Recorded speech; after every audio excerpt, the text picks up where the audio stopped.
ซอยนี้ถนนเส้นนี้ก็เป็นถือว่าเป็นถนนอีกเส้นหนึ่งพี่น้องที่วิวก็สามารถมองแล้วก็รู้สึกว่างามสวยงามเนาะพี่น้องเนาะ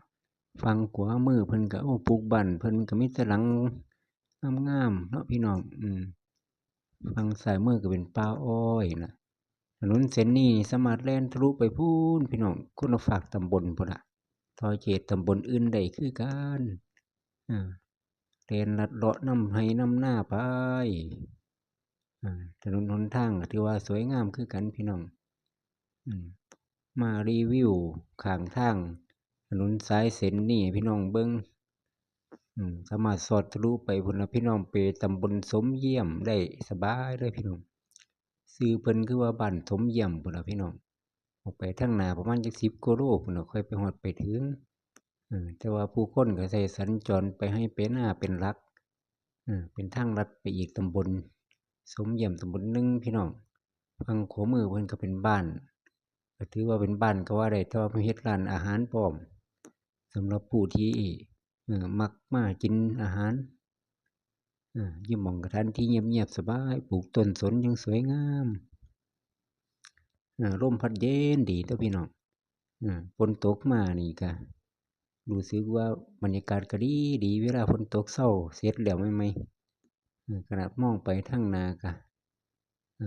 เมฆฝนก็มาพอดีเวลาก็ช่วงบ่ายช่วงหยังนี่ก็ถือว่าอากาศก็บ่ร้อนปานใด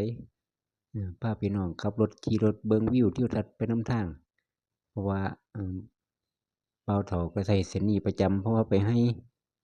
ออกไปให้ไปนาก็ใช้เส้นนี้ประจำนะพี่น้องไปได้2เส้นเส้นท้ายนี่ก็ไปได้เส้นตรงนี่ก็ไปได้แล่นอ้อมแล่นโค้งไปหาให้บ่าวเฒ่าคือเก่าก็พาพี่น้องมารีวิวเบิ่งวิวนะพี่น้องแต่ว่าฝั่งซ้ายมือนี่เพิ่นก็ปลูกยางไว้ล่ะแต่ว่าเพิ่นก็เพิ่นก็เอาหญ้าเนาะพี่น้องเนาะเพิ่นหญ้าเพิ่นก็เฮ็ดออกไปให้ป่ายางเพิ่นสะอาดหูสะอาดตาฝั่งขวามือก็เป็นป่าอ้อยกำลังเขียวกำลังงามพี่น้องฝนตกใส่ต้นไม้ก็เป็นป่าไม้เพิ่นก็สงวนไว้นำทางหน้าก็เป็นป่าเก็บเห็ดนี่ซ้ายมือพี่น้องแต่ว่าป่านี่บ่กว้างดอกป่าจิกป่ากุงนี่พี่น้องนี่ซ้ายมือนี่ส่วนมากเพิ่นก็มาหาเห็ดอยู่แต่ว่าป่าบ่ใหญ่ดอกเพิ่นก็ปลูกไม้ยูคาใส่นำพร้อม